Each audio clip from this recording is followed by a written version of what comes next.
Hi, Lynn. Let me turn this music off so you can hear me. How you doing, darling? Hey? Did you manage to read the book?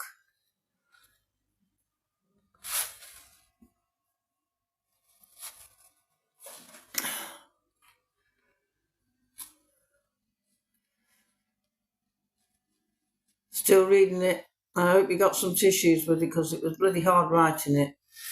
You know, it's amazing what people put other people through in life. My son had his fair share of it, trust me. Yeah, it is heartbreaking, and it was heartbreaking writing it. You know, he came to me when he was still here and he said, Mum, can you help me? Because I've written so many books, he knew that I would be the one that would help him. So that's what I did. But like I said, when I asked him, I said, well, there might be things in your life you don't want people to know about. And he says, no, I've got nothing to hide. I've done nothing wrong. I want an open, honest account of my life, Mum. I want to help others.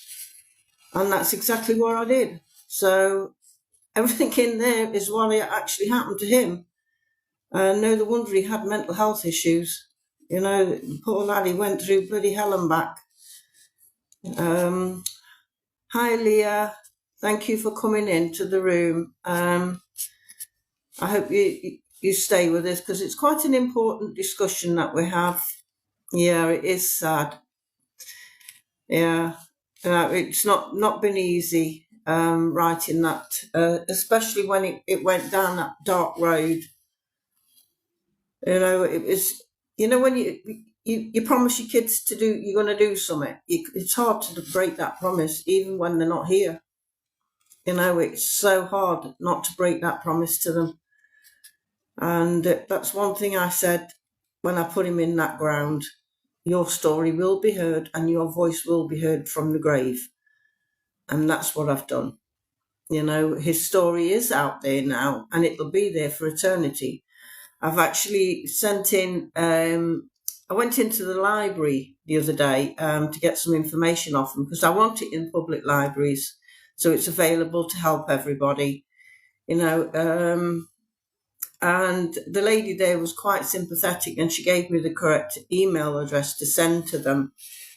And so I wrote an email outlining his story and the reasons why I'd written his book.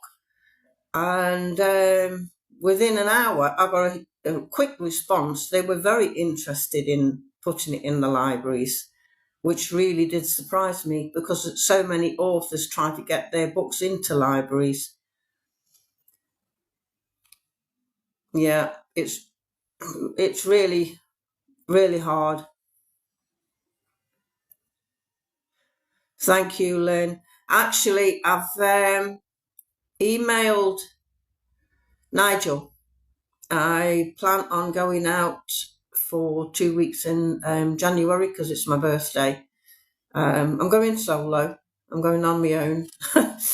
Yeah, I'm a bit crazy doing stuff like that, but sometimes you need to find that strength. So I'm going out there and I'm going to be presenting Nigel and Louis with a signed copy. So because they're going to help me to promote his story. You know, it was quite. You know, I was going to because the last time I went to Old Town. I stayed in Old Town, and I felt quite safe there because I was on my own. But when I was looking at places for this time, I thought maybe I should go up by the strip, but I just don't feel safe around there. You know, there's some weird characters wandering around, and for a woman on her own, I just didn't feel safe. So I rebooked the one back down in Old Town. I'm looking forward to it, going away for 2 weeks. I'll be doing some lives from over there as well, so that will be interesting. Yeah, I like my cappuccino. Have you got a busy day today then, Lynn?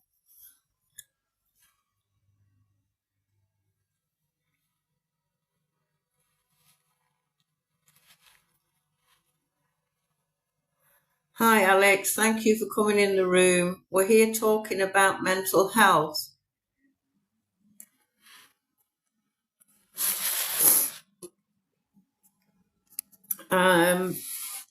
It's quite a sad story, really.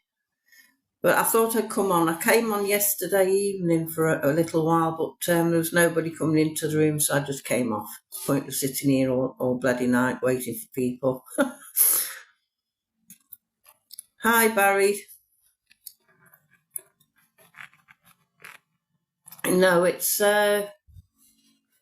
yeah, it is. It's sometimes you come on alive and you don't get many people in at all, but you just have to persevere in life. It's not easy at all. But thank you for coming in the room, Lynn. I really do appreciate that. And I'd be grateful if you could give a review of his book once you've read it. When you go on one of your lives. I've still got quite a few I've got to gift, because it's not just his story. There's other stories I've written that I'm going to be gifting as well. This one here's How Dare You. That one's about a boss took a dislike to one of the staff, and they were trying to find ways of dismissing them for very stupid reasons, really. So I wrote that one story down for her. It's based on true. Everything I write is all fact based. It's not made up stories. And she ended up proving everything that this boss was saying was wrong. And the boss ended up being ousted by the trustees. So she outstayed the boss. And good for her. I hate bullies. I really do hate bullies. Oh, bless you. Yeah, it is a tearjerker, and I felt that people needed to know that, how it progresses through the coroner's courts and everything I had to do to get to the truth. When that report dropped through my door, it was like 30 pages long. And I sat there all day reading through everything like a fine-tooth comb. But because of it being a police inquiry, I had to be very careful what I could divulge in the book. And that's why I only put a little bit of snippet in there. But 7 police officers were involved that night, and it was outrageous that they were using excuses like they didn't know his name or his date of birth. Hang on, somebody's crying out for help. What's more important?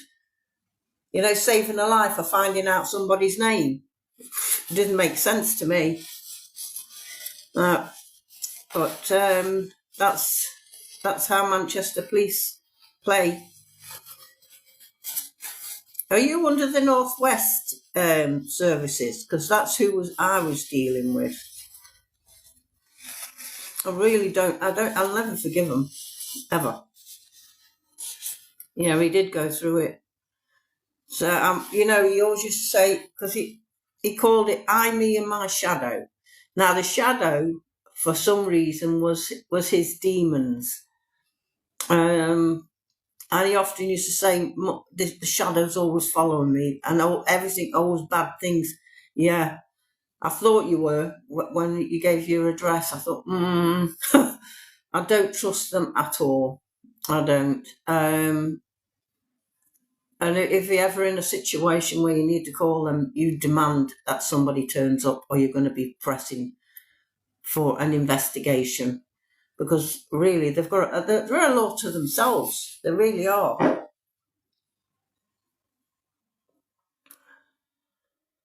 Hi, Michelle. Thank you for coming in the room. Yeah, it's terrible, Lynn. honest to God, how they can shirk off some responsibility like that, saying we didn't turn up because they didn't know his name or date of birth. Hang on a minute, whether you knew his name or not, some member of the public had phoned you 3 times that night to get some help to somebody who was in distress, and you decided just to log it off the case, saying case closed. No, it never was bloody closed. Hi, Barry. It's really shocking how they went about their duty of care that night, and they never did apologise to me, never did, and that I found really really underhanded. I don't like Northwest Police at all. They had a duty of care. What people don't understand is when you call an ambulance in situations like that, it's not, the ambulance service cannot break entry into anybody's home. Only the police have the power of entry. So that it was really the police that should have turned up to get him the help that he needed, to allow the other services to get in. Yeah, it's not it's horrible. Honest to God, Lynn. It's really, really horrible.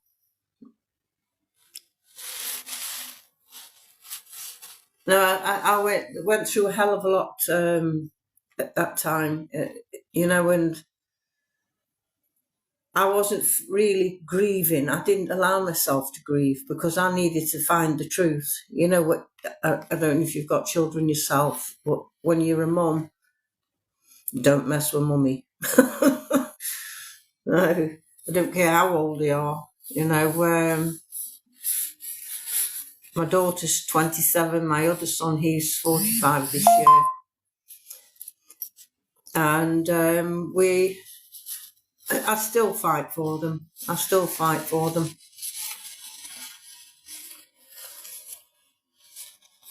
I'm looking forward to going out to Spain and having this podcast with Louis and Nigel. Hi, Nathan. Beatty. I've got the Beatty family name in my family. What if we're related? Let me add you.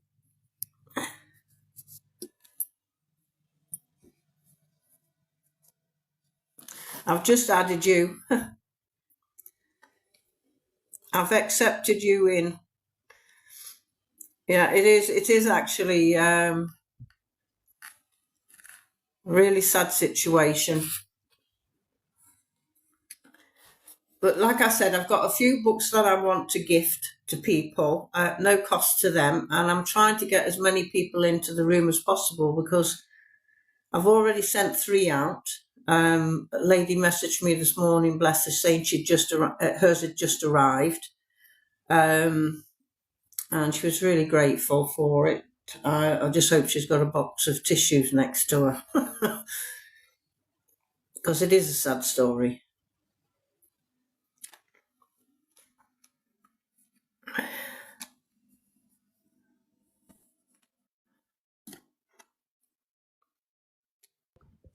Hello, Nathan. Hello, Granny. I can't hardly hear you. Hello, how you doing? I'm okay. Where are you from? Fucking Strabane. Right. Where are you from? I live in the Midlands.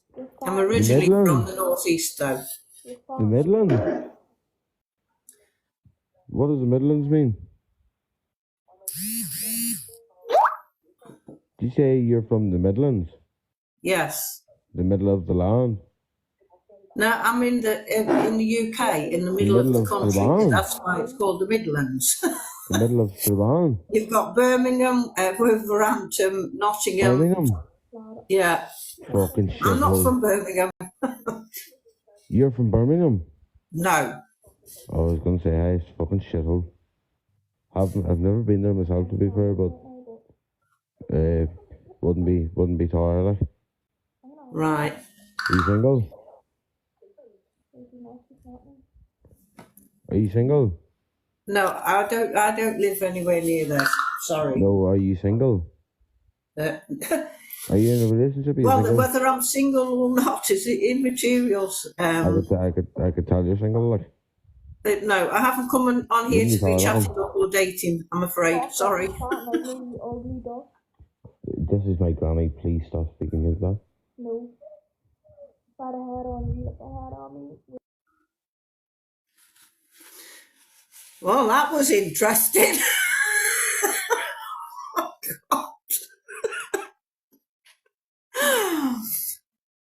Oh, there's some crazy people about, honest to God.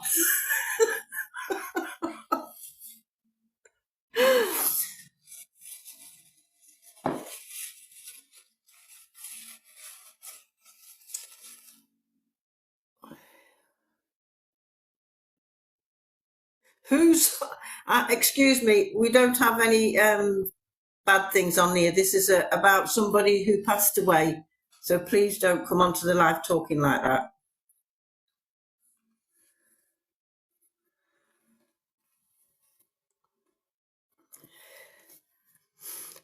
We have some really serious people in here today, Lynn.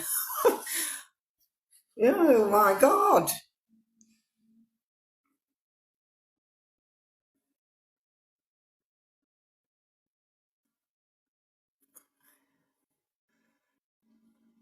I've just blocked them, Lynn. Really, who this Stella one I've just blocked.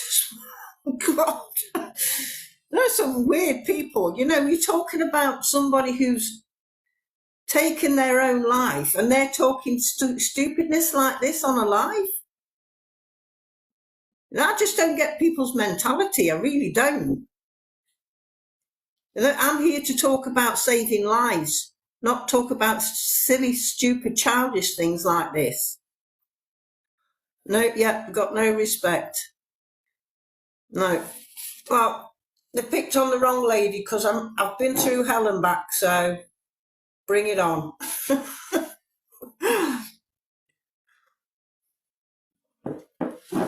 I'm just waiting for some people who are genuinely interested on this journey I've been going through.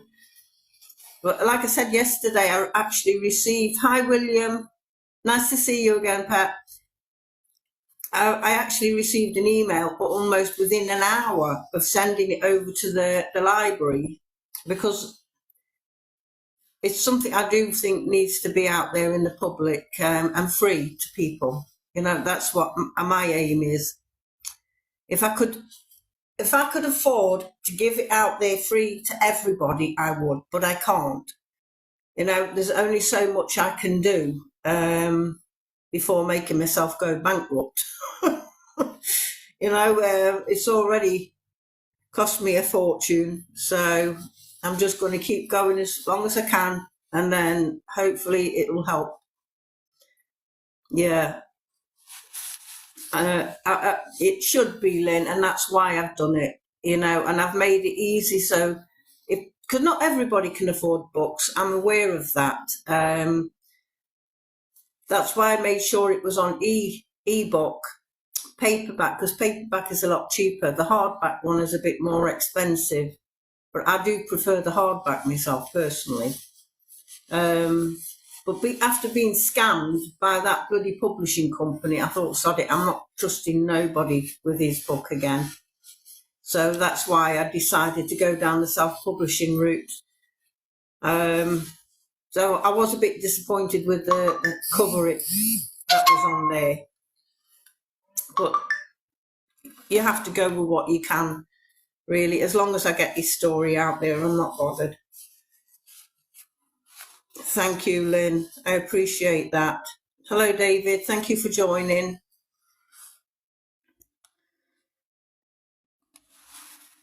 Yeah, it was.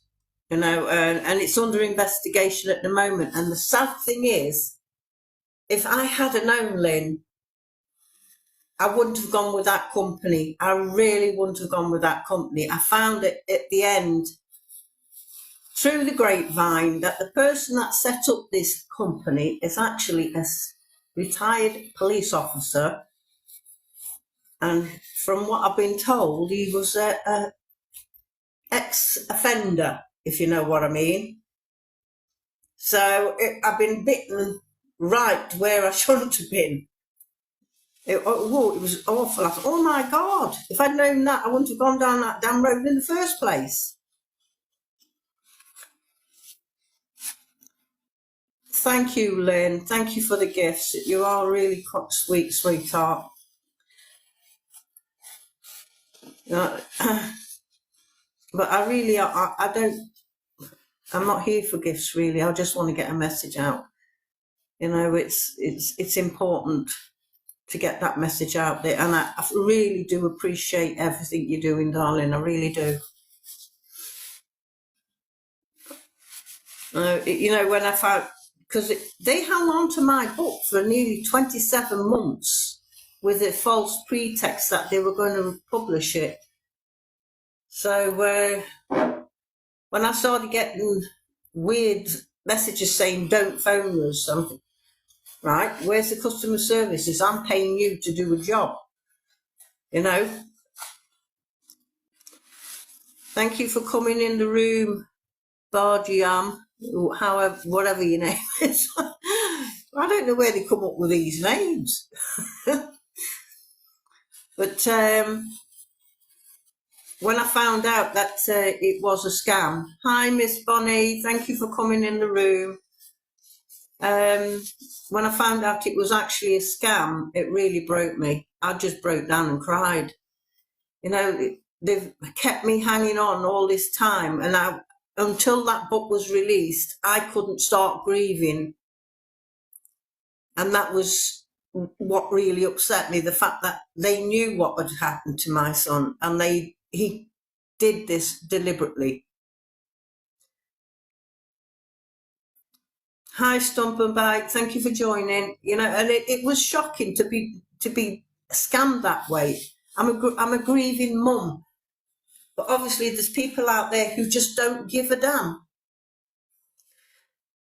Good morning. I'm glad you've come into the room, Bonnie.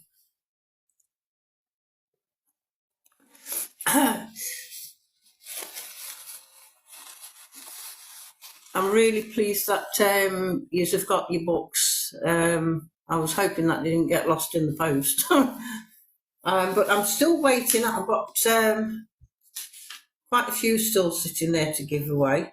And I will find the right people to give them to.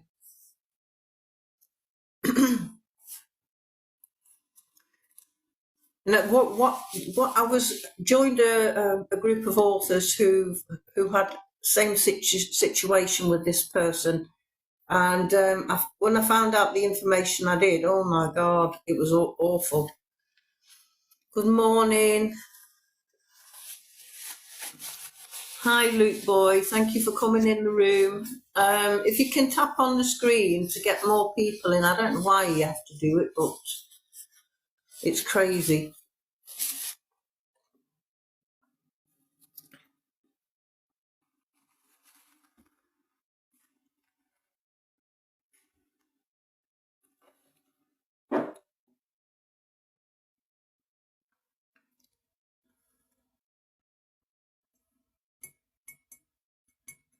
Anyway, the other book I wanted to talk to you about was this one here. Oh, not that one.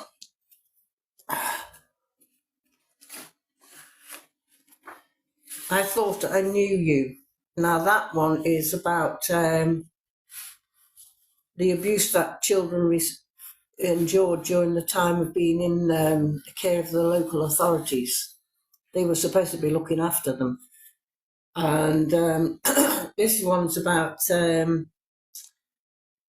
surviving all that abuse and going through the Equinox inquiry.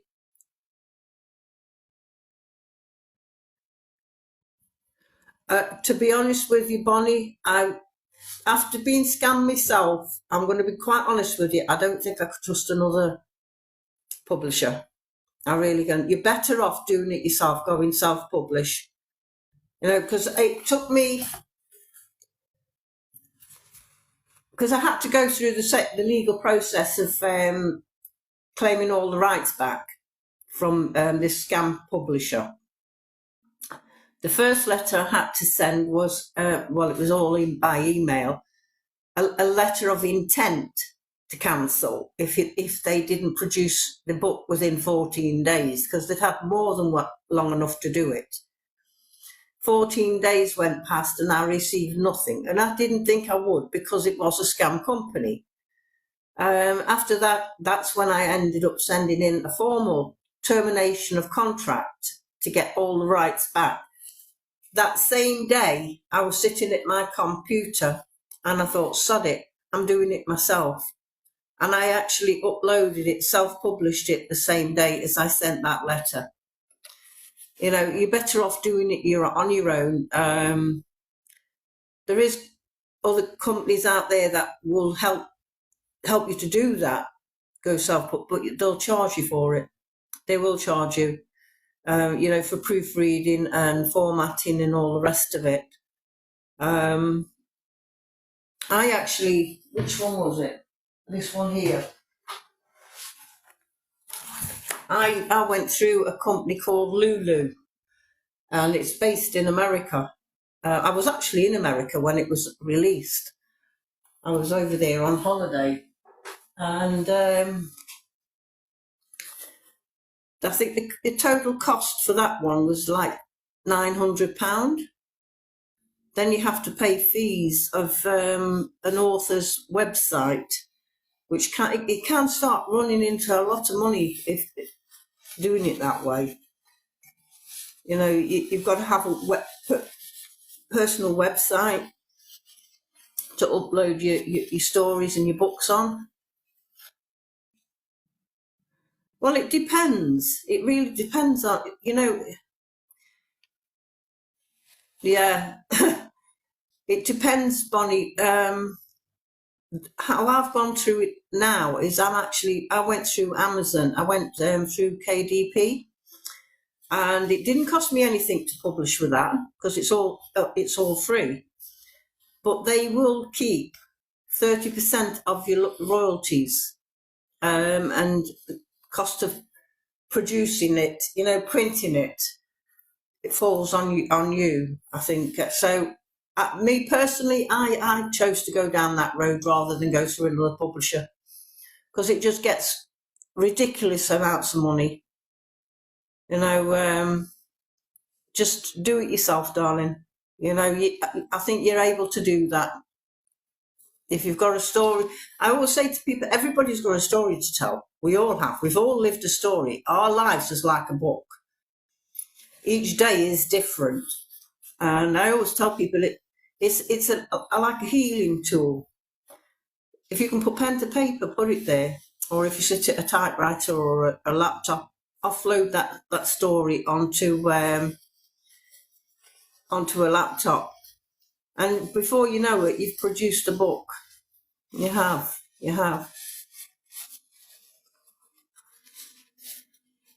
No, do it yourself, darling. Don't go down the road with a publisher, because it could end up into the thousands.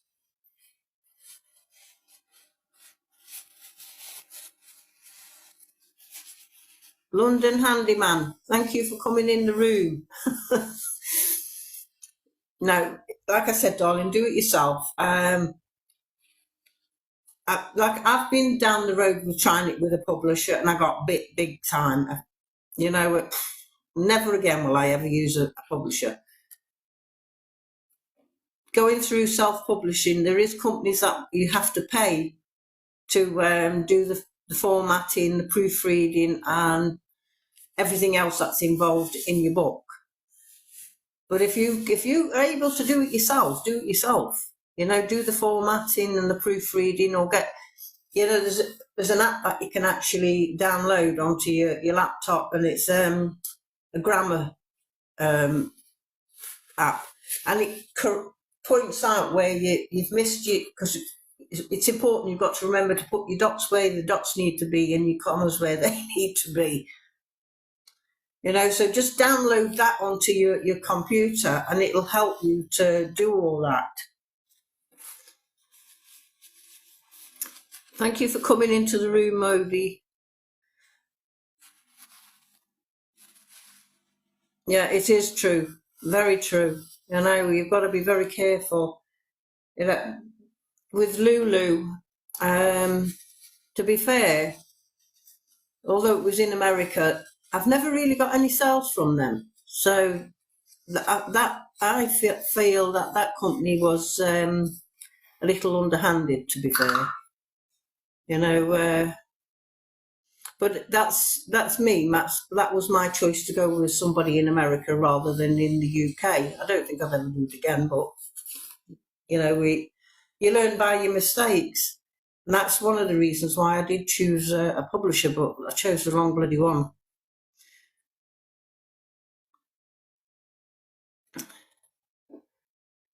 So if you are thinking about doing a book, darling, I would do it that way. Do it yourself. Don't be scanned by anybody. That means you've got full control of what you're publishing. With me, I can, if I want to, I can withdraw that book off the market anytime I like. Whereas with a publisher, you wouldn't. They'd have some kind of control over it.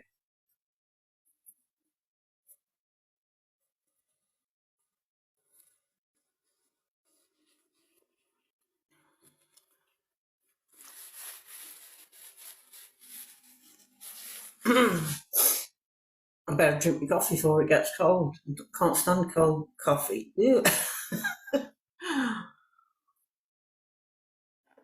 You're welcome. You're welcome, Bonnie.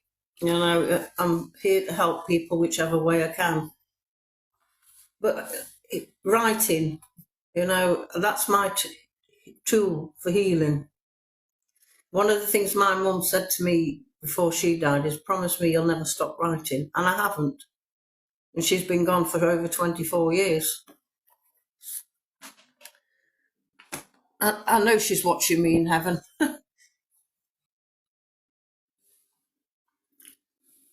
I'm glad I've been able to help you. Like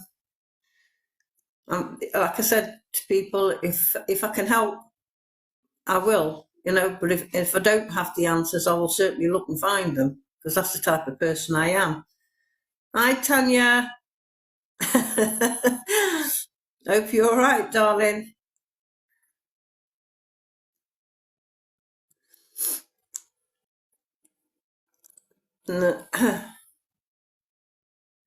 Thank you, Lynn. I've got an amazing family. You know, it's them that help to keep me going, to be fair. My sisters, my brothers, everybody. My nieces, my nephews. Yeah, we are a very close family. Very close.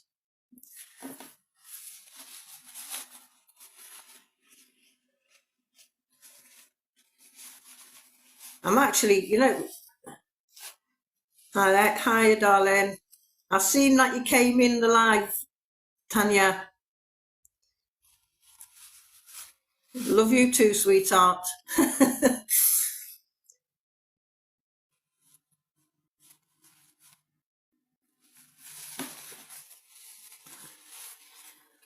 Yeah, family's very important to me. It always has been.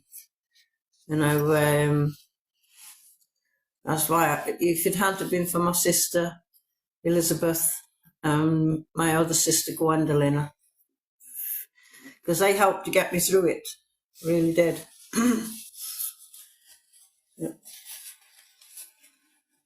I love you too, darling.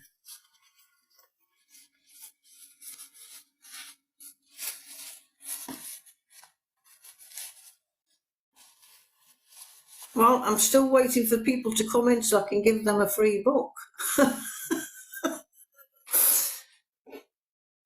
And I've got loads of them. Tanya, do you want a free book, darling?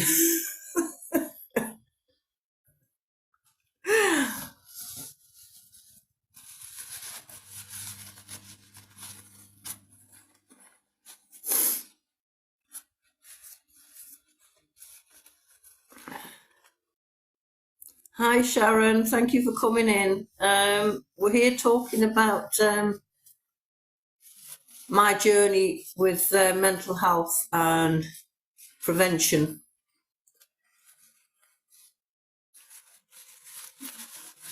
You're such a sweet lady, Lynn. You know, one day I hope I can meet you. Maybe next time you're out in Spain, I can join in and come out. No, I better drink this bloody coffee before it gets cold.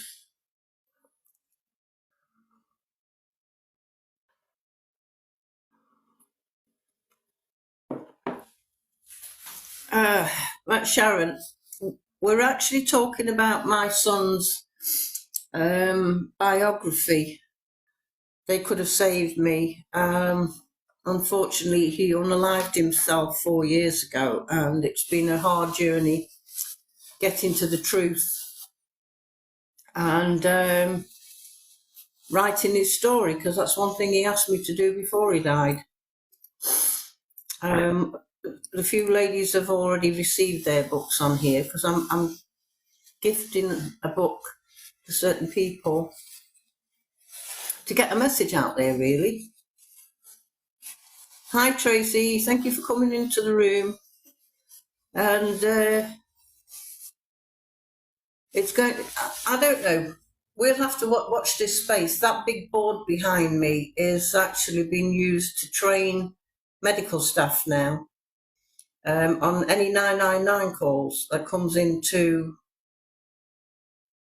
the call centre, because that happens to be my son. And it's a really sad story, the way he left this world. They could have saved him. There was a 3-hour window where they could have helped, but they chose not to. Hello, Davida. Thank you for coming in the room. A lack of duty of care was the cause. Hi, Jenny. Thank you for coming in. The lack of duty of care really was the downfall on that night that he took himself out of this world. It wasn't an easy journey to go through as a mum. And like I said, if it hadn't been for my sisters, I think you would have put me in there with them, and my own kids, my other 2 children. You know, it was them that kept me going. You know, and it was the middle of winter, snow on the ground when we buried him. It was freezing. It couldn't have happened at a worse time, really. It was absolutely freezing. But I wouldn't want that to happen to anybody. Now, in part of his book, see, I talk about his life as he was growing up. You know, I always say to people, be careful what memories you make, because they'll last in a lifetime. And then I go on to the part where he says to me, Mum, I want you to help me to write a story about his life. And I actually said to him, well, you need to let me know what you want to divulge, because there might be something in your life you don't want out there in the public domain. And he says, no, I've done nothing wrong. I want to be open and honest account of my life. And that's exactly what I did. He wrote to me, and that letter I included in the book, and that was the very last letter I ever received from him. Yeah. So it's actually in there, in his book.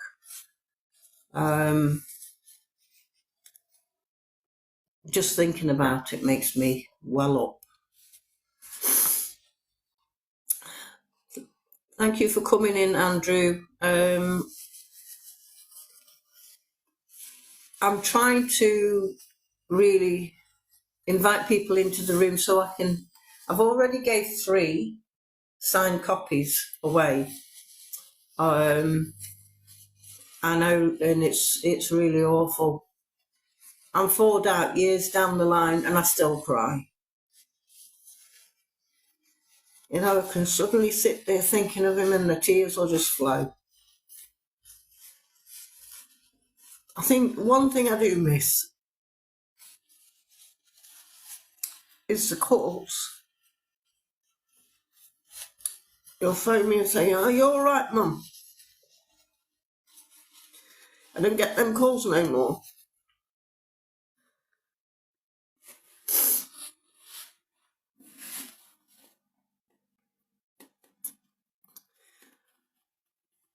It's not easy.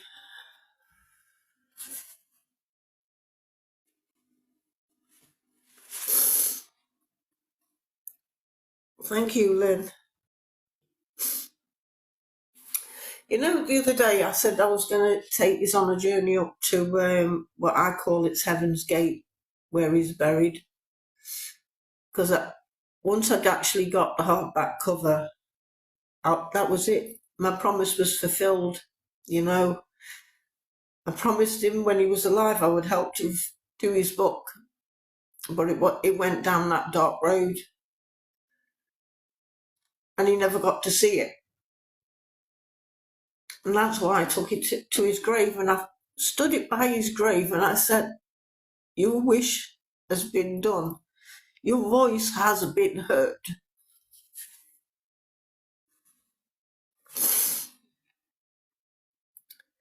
No, I don't live in London, darling.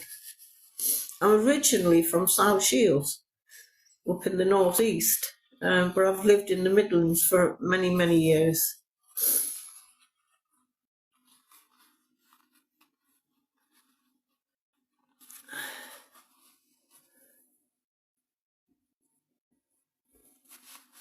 No, it's been a long, hard journey,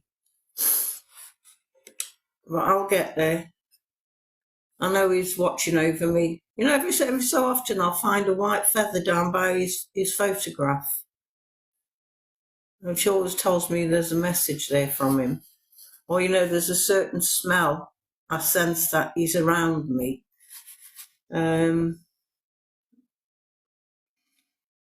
Thank you, Bolly. I really appreciate that. But like I said to you, darling, if you ever need anything, just reach out.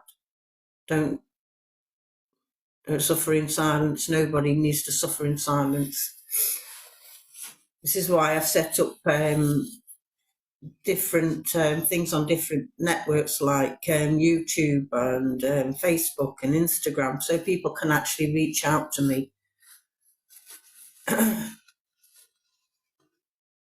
They always say there's a reason why we're here. You know, I think I told you about the story about when I was about 8 or 9 years old and I nearly drowned underneath a block of ice. And that old man saved my life. I was only a kid at the time. And he wrapped me in his coat and walked. How he knew where I lived, I don't know, because I was in shock and I really wasn't saying anything. He carried me to my mum. And as he were walking down the street, wrapped in his coat, I was blue with the cold.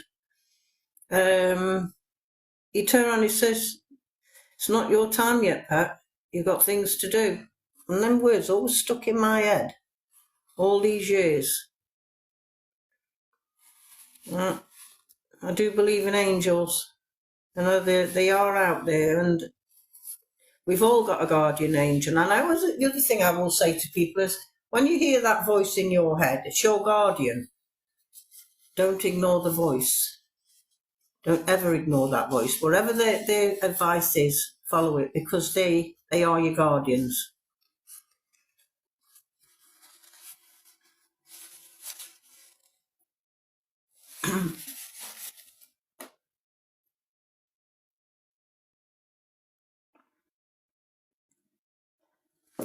I've been told that before, Bonnie, by a few people. And I'm working out in the community as a palliative care worker. And I've met some wonderful families and helped many, many people pass over with dignity and pride with their loving families around them. I do hold on to them, Mally. I hold on to them with wrapped around. I don't ever let them go. I'll tell you a story one time. He was when he'd only just started going to infant school. He was only 5 years old, but he was such a, how can I say, very independent. I was walking him to school, and he looked at me and he said, "Mummy, you don't have to take me to school. I'm a big boy now." And I just looked and I said, "Okay, right." So he started going to school, but unbeknownst to him, I was right behind him, following him, making sure he went to school and he was safe. There's little stories like that. I think about it. And there's a time when he said he was going to run away from home. I said, "Okay then." So quite calmly, I took him into the bedroom, packed a little suitcase for him, and I've packed a little suitcase for his brother. And I took him to the front door, put him at the front door, and I said, "Bye then." And he looked at me and I said, "Well, you've got to take your brother too, or you're going to be lonely." And those are the sort of memories I remember. And he looked up at me with tears in his eyes. I said, "But Mummy, I'm too little to leave home." I said, "Oh, so you want to stay now?" There's those little memories that I cherish. I do cherish them. He never did threaten to run away from home again.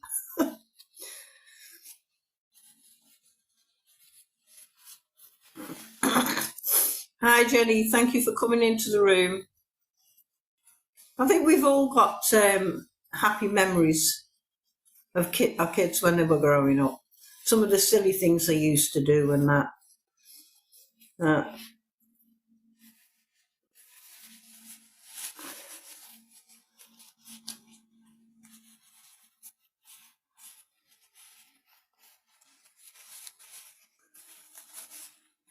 Hi, Lucy. Thank you for coming into the room. Oh, I drink this coffee. Otherwise, it's going to end up in the sink.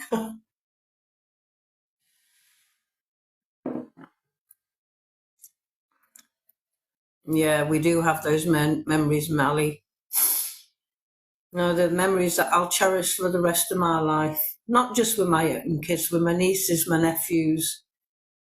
We've had some fun over the years. I love every single one of them to bits. I remember going on a family camping holiday a few years ago, and we're all in tents. And my two nieces thought it was very funny that their Auntie Ronnie couldn't get up off the floor off this camp bed. They stood there laughing at me. I said, "Don't bloody laugh at me, help me up off the damn floor." But those are the memories that you cherish.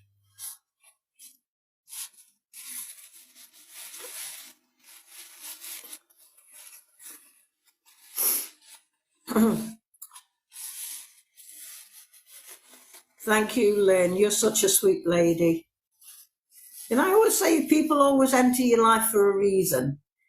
It's like one of my patients, he was a professor, and he was at one of the universities. And I was talking to him about different situations and stories I've written, because he was quite interested in that type of thing. And he looked at me and he says, "If I was well enough and still able to go to work in the university," he said, "I'd have you in as a speaker for my students." And I said, "What do you mean?" He says, "Because you've got an amazing amount of information in your head that would help these students." And I thought, wow, that was actually quite amazing to have that said to me. I thought, thank you for that. Yeah. He was such a lovely guy. He really was.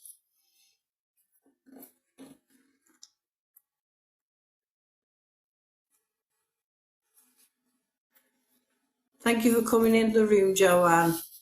If you could tap on the screen so we can get more people in, because I'm trying to give away these books. It's going to be at no cost to anybody. They're free, and I will pay for the postage. but there's messages in there that I think people need to see, and that's why I'm on these lives, really trying to raise awareness. And thank you, Lynn, for supporting me all this time, and Bonnie. I do appreciate it. Thank you, Mally. I worked in mental health for many years, and one in particular, right, I'm going to tell you a story. This lady was in her 30s. She was autistic at the highest spectrum, very, very challenging. Now, I took over the care of this lady, and during the 6-week period of transfer, because we have to shadow and observe how things are done around these type of people who've got this sort of problem. And one of her traits was she would stand in the public toilet all day. She'd be in there for hours, and her carer was sitting in there with her. And I'm looking and thinking, if you think I'm going to do that, you've got nothing coming. So I turned around and said to this lady, I won't mention her name because of data protection, but I did turn around and say to her, if you want to come and see me, I'll be outside. And I put a chair outside this toilet. And for months, she would stand in that toilet, keep looking out to see if I was still there. And eventually I started moving the chair away from the toilet, so she had to come down the corridor. I retrained her brain and broke that cycle where she would just stand in the toilet all day. Because I turned around to this carer, who she was only young, she wasn't not very old at all, and I didn't think she had the experience behind her. I said to her, one, you're keeping her in an unhealthy environment. 2, you're invading her privacy if she wanted to use that facility. 3, if you think I'm doing that, you've got another thing coming. And I was with that lady for 7 years, training her. At the start, she would actually physically rip her clothes off. She would be physically harming herself. She was extremely challenging. And I actually managed to change a lot about her extreme challenges. And when it came to a point where I knew I couldn't do any more for her, I actually did turn around and say to her parents, yeah, it's really, really hard working with somebody and you've got to know how to treat them is the key. I was very mindful. She was still a person. She still had the ability to choose what she wanted to do, even as an adult. But I had to be mindful that she was set in her ways, and I had to try and retrain her to come, how can I say it, open up a little bit about it herself, be a bit more open to different things. And we'd sit there for hours. Eventually she came out of that toilet. She never did sit in that toilet again. She was sitting out in the community room with everybody else, and she'd sit there next to me. How I kept her mind up, I'd sit there and draw her a picture. I'd pass it to her, and she'd sit there colouring it in. Then she'd pass it me back, and I'd say, oh, wow, that's beautiful. So I'd sit and do her another one. That was changing what was happening in her mind. And she wouldn't go anywhere with anybody. And I said to one of the key workers there, I said, I'm going to try something with her. Because there was a local shop up the road. And I said, for a few weeks, I'm just going to say, come on, we're going to take a walk up to the shop, buy her a treat, and then go back to the daycare centre. And that's what I was doing on a daily basis. And it was retraining her. And as time went on, I managed to get her to go further afield. We'd walk into this town centre. I'd never catch a public transport with her because all that going off would just set her off. So we'd walk into the town centre, go into Wilkinson's, get what she needed, which was her colouring books and colouring pencils, pay the lady at the counter, then we'd walk all the way back. Now, none of the other care workers would do that with her because they were absolutely petrified in case she went and kicked off. Yes, she did a few times, but all I used to say to her, I can kick off too. You know, when she was screaming, I'd scream too, and she'd stop dead in her tracks and look at me and think, what's she doing? But that was me interacting with her. Hi, Tiger. Thank you for coming in. You know, and it was really quite an eye-opener working with that lady. When it came to me actually handing over, because I knew if I'd stayed with her any longer, she would have reverted back. And all that hard work would have been a waste of time. So I actually said to the parents that I think it's time that I handed her over to a new care worker. Yeah, she was non-verbal too. She used to scream and shout and physically hit herself and hurt herself. It was hard to watch her do that. But I did manage to break the cycle with her. Her parents actually did turn around and beg me not to leave. And I said, well, it would be detrimental to her if I was to stay. You know, I'd already stayed with her 7 years, and I'd got her to a point where she was interacting with other people and she was going out. She was doing things that we take for granted. Hi, Lee. Thank you for coming in the room. And it's really quite a hard job to be in.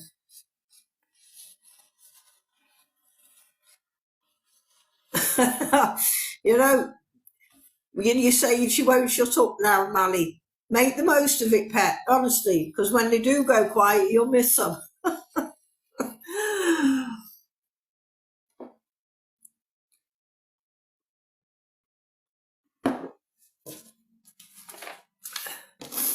Hi, Holly. Thank you for coming in the room.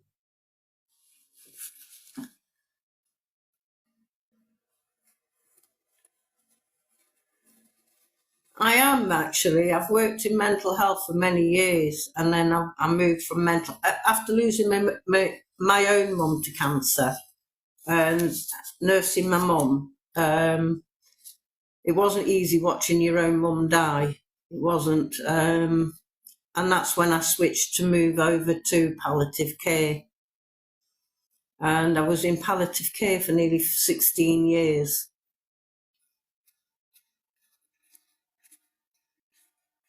Yeah. You do love them. You know, what one thing they say to you, try not to get attached. I can't, I'm sorry. It's not mine. It's not in my nature. You know, I'm one of these people that I do get attached, and I find it hard to step back when you're caring for somebody. You know, I always say love and compassion costs nothing. It doesn't. And I'll be honest with you, there's a few times when there's one time I've gone to a family support, and there was a nursing home up the road from where this lady lived, and I was helping her. I was with her all day because that's one of the jobs we do. We stay with them till another nurse or a family member comes and takes over the care of the person who decided to stay at home. Thank you for joining, Becca. And I'm just finished my shift, and I've just come out to the house and getting in my car, and I happened to look in the mirror to check to make sure it was clear to reverse out. And I seen this care worker in a uniform. Now, the uniform had the badge of the nursing home. So I knew which place she worked in, and she was pushing this elderly lady around on in a wheelchair. And the elderly lady, she obviously had dementia, and she was screaming at the top of her lungs, really quite agitated. And the way that carer handled her was really atrocious, because I just caught the back of my eye slapping her across the head. Whoa, that was it. I wanted to get out. I thought, Veronica, calm down. Calm down. Deep breathe. Right? Because that's one thing I won't tolerate. Anybody giving abuse to anybody. And it could turn nasty if I go and approach this woman in front of this elderly lady, it could turn nasty, and this is all the things that you'd calm down. Just go to the nursing home, report what you've seen straight away, and report to the police. And that's exactly what I did. You know, I'm a whistleblower. I won't put up with nobody doing any bad things to anybody. That woman, the social services contacted me and they said, would you be prepared to go to court with it? I said, absolutely. Absolutely. She doesn't need to be in that sort of job if that's her idea of caring for an elderly person who can't help having dementia. And even if she could help it, she had no right to lift her hands.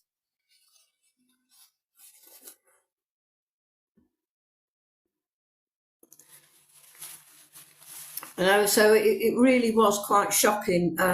She lost her job for it. Let's put it that way. She did lose her job. Yeah.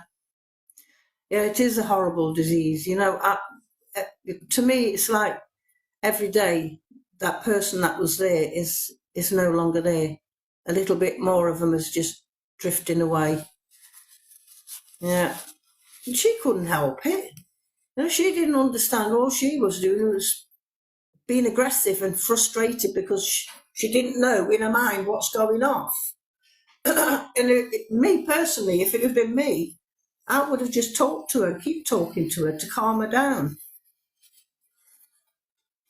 Yeah, it's not a nice thing, dementia. No. Oh, absolutely, I did the right thing. To me, if I had got out my car and approached that carer, it could have been a confrontation between me and her, because I'd just witnessed what she did, you know, and it would have been unfair on that elderly woman who was sitting in a wheelchair and helpless to witness that. And that's how I had to calm myself. Veronica, calm down. Yeah, so I actually did report. And I've done it before, reported.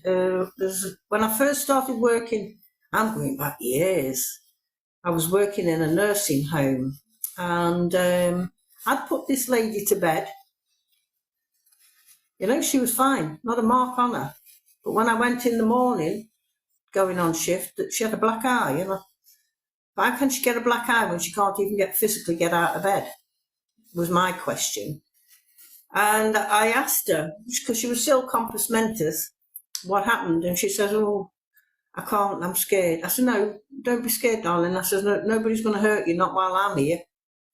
And she told me about this. It was a guy, I'll be honest, he wasn't a woman, it was a guy. He was a male care worker, was on duty overnight. And because she kept ringing the bell to want to go to the toilet, because she did have problems with her urinary tract, he lost his temper. And that's okay, fine, right. So I went straight to the head of the care home, reported what she'd just told me. And she says, but there's no evidence he did that. I said, do you need evidence? Can she actually get out of bed and physically do that to herself, fall over or anything? No, she can't. And why would she sit there telling me a story like that? So I actually ended up phoning the police. That person was actually charged, and the manager of the home was sacked because she was trying to cover it up. So I'm very funny about things like that. I don't like people doing stuff like that. Now, these are the things that I've witnessed over the years. I think I told you about the one with an elderly lady and her husband. She had a gardener, and he forced her husband to change his will because they were quite a wealthy family. They'd never had any children. They owned an antiques business, so they had a lot of furniture that was worth a lot of money in the house, let me put it that way. And this guy maliciously made him change his will. Yeah. But when I found that out, I actually reported. So I am a whistleblower. I won't sit back and allow people to be abused or used. Not in a million years.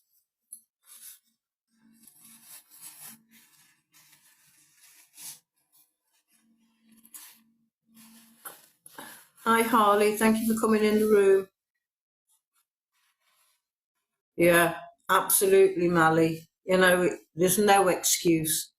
There's days when I've gone to work and I've been exhausted and I'm just so tired, but I would never ever snap and take it out on any of the service users. There's no reason for that. If I've got a frustration or I've got a problem, I take it out on I don't take it out on them. It's just a no.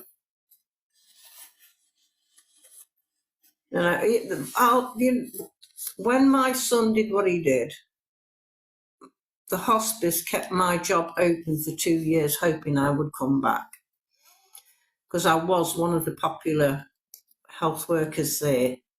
Whenever I was on duty, they'd always say, "Oh, can we have Veronica? Can we have Veronica?" I don't know why, because all the other nurses were just as nice. They were just as nice as I was, but that's how it was.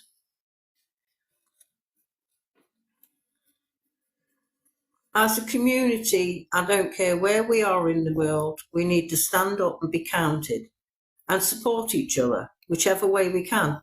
There's enough cruelty in this world without adding to it. Them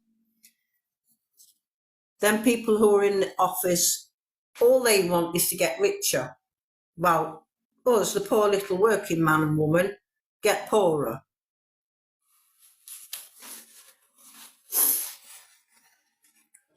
Thank you, Tracy. They're not interested in us. We've got to stand up for us. As a community, come together. I don't agree with some of the politics that are going on at the moment, but if I was in office, there'd be a hell of a change. There would be. None of these MPs would be getting. We pay our own bills. Why can't they pay their own bills? Why should we pay their bills? Thank you for following me. Now, why do we have to pay their bills, these MPs? And the ridiculous amount of money that they claim. Thank you, Tracy. Thank you for that. And some of the stuff that Nigel Farage comes out with, I'm not that keen on Nigel, but some of the stuff he comes out with, yeah, I agree. We do have to really put a foot down.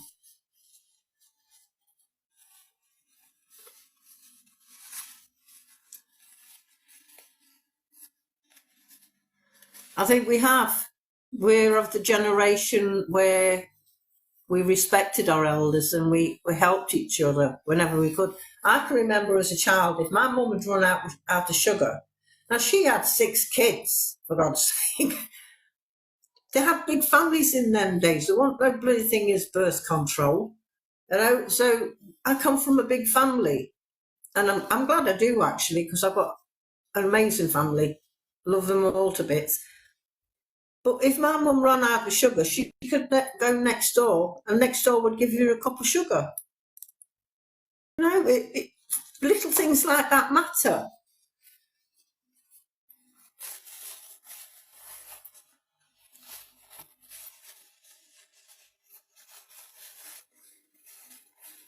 Yeah, definitely.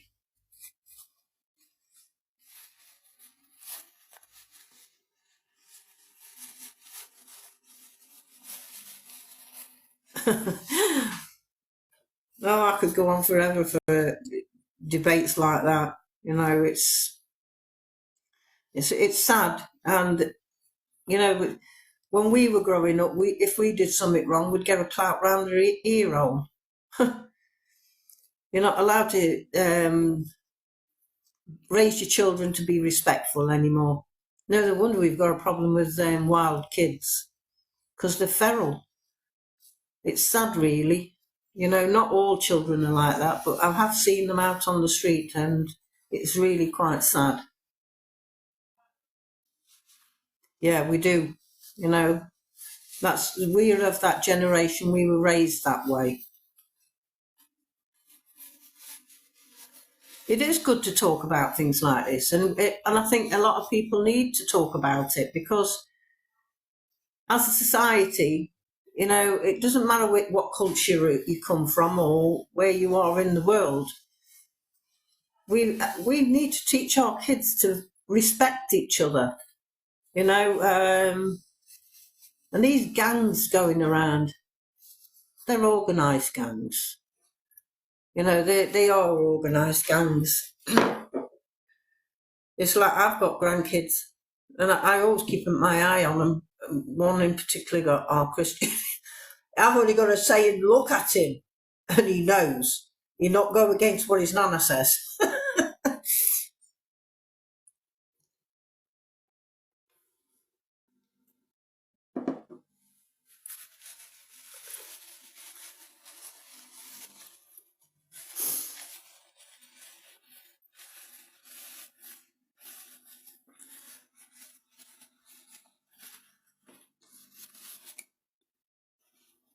Yeah, I could go on forever with it, Lynn. Really good. You know, there's the first thing I would do if I went into the Houses of Parliament is sack every single one of them.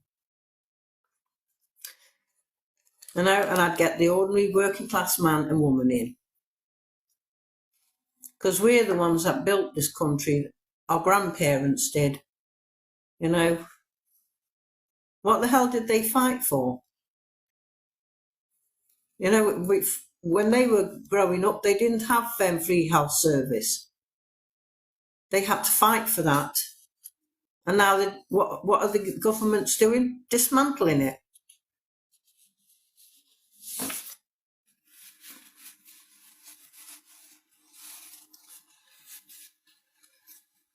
Hi, Sherry. Thank you for coming in the room. I'm still waiting to figure out who's going to get the next free book.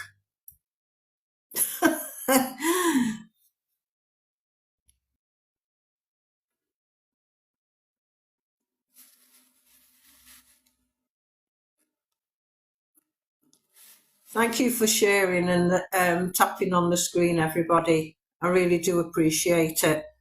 Thank you for coming in the room, Cameron.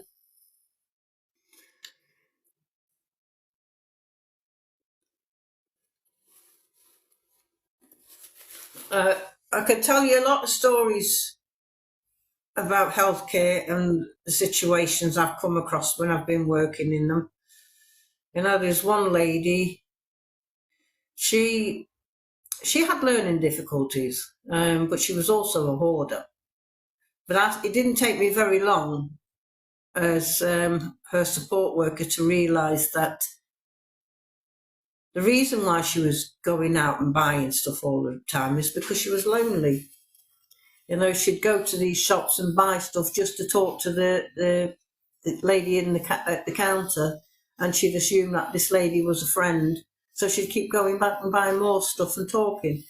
And eventually it just took over the house. It was absolutely full to the rafters. And when I was introduced to her, the company who I worked for took me to this lady's house, and you couldn't even see the house because it was that overgrown. All the trees and the weeds had just took over the garden.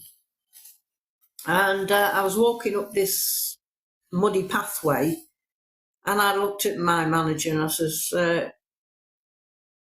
are you going to tell me what I'm going to see before I get in there? She says, no, I'll leave it until you get there. So I went to the door. You couldn't hardly open the door. And I just took one look at my manager and says, you're kidding. She says, no, because we know you're the one that will get it done. And I did. It took me a year. It took me a whole year to get that lady to agree, because we can't just take anything out. It belonged to her. It was her personal items. But it did take me a year to retrain her and teach her that these ladies that she's going in the shops and buying stuff from aren't her friends. They're there to do a job, you know, and to clear the house of all the rubbish that was in there. when emptying that house was horrendous because the mice and rats running around, and I have a big phobia about mice and rats. I really don't like them. But I had to put my phobia to one side and focus on that lady. All I could see was her sitting in that chair in the kitchen, was surrounded by all this rubbish, and the mice sitting there on the bench, and she didn't even batter an eyelid.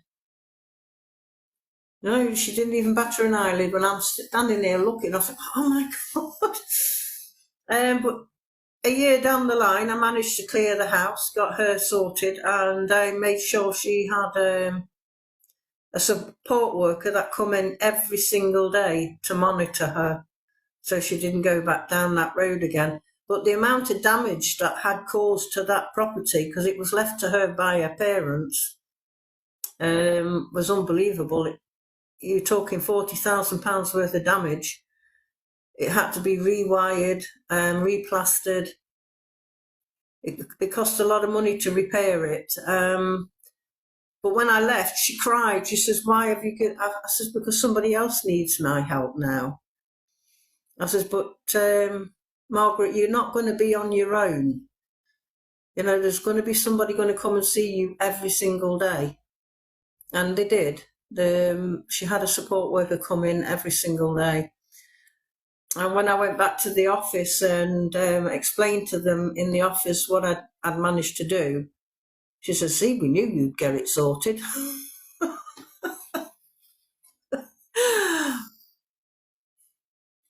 And thank you for the gifts. I really do appreciate it. I've got lots of stories I can tell you, really. But when that one really stuck with me, because I'd never came across a hoard as bad as that before. There's another lady, she moved into her brother's, and he moved, it was like an upside down house. The bedrooms were downstairs and the living up thing was on the first floor. And when I went down, all she had in that room was a bed and nothing else. It wasn't made homely at all. It was a hospital bed. And I decided then, because I knew as a female, we like pretty little things around us. And with her brother's consent, we changed the environment for her. We put fancy curtains up and cushions and made it more feminine for her. And she really did appreciate that, you know. Thank you for joining, Pamela.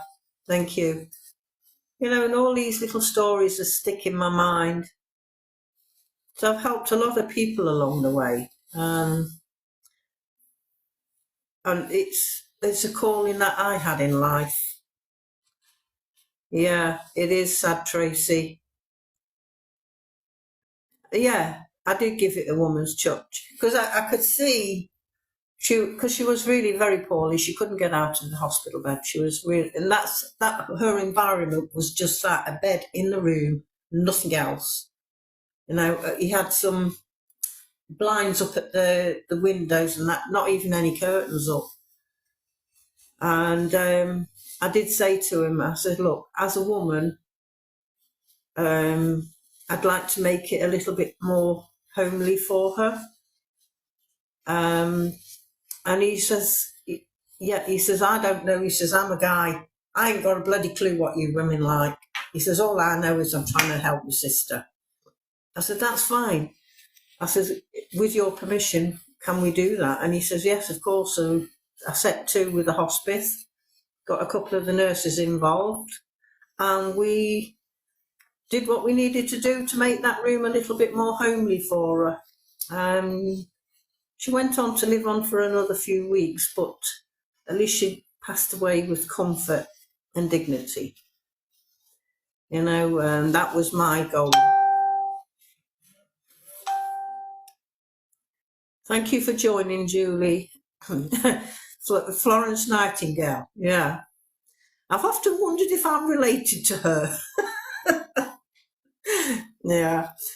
No, it doesn't got, like I said to people, it doesn't cost anything to have empathy or compassion. And whereas value is worth so much more. Yeah, a lot of these little stories I have written about with the permission of the families. I would never write anything about a family without their consent, ever. Thank you for joining, Joss. Yeah, I could sit here all day talking about these little stories. You know, it's things these are the things that I say that you don't, because when that person passes over, that story is no longer there. It goes with them. And that's why I have a passion about writing. When I'm gone, my story will still be here, you know, because I've written about it. I've told people it's there out in the public domain. Years down the line, in my generation or my descendants or ancestors will look about me. Oh, that was our great-great-grandma. See what she did. Now, I've left I might have left my DNA behind, but I've also left my story. It's not going to die with me. Thank you for coming in the room, Ashley. Hi, Sarah. Thank you for coming in. You know, these are the little things that I like to keep alive. Thank you, Mally. Please do join me again next time I come live. Have a wonderful day.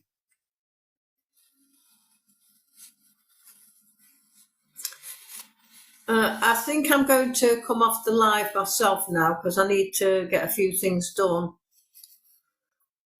Hopefully I will see you again. Hi, Brown Bear. Thank you for coming in. I might go live a bit later on tonight, depending. I did try last night, but there wasn't that many people coming in. And you're welcome, Lynn. And I hope you enjoyed the rest of your book. Mally, before you go, would you like a copy of one of my books? No, it costs to you, darling. It's free. If you would, please inbox me your details and I will get it in the post to you.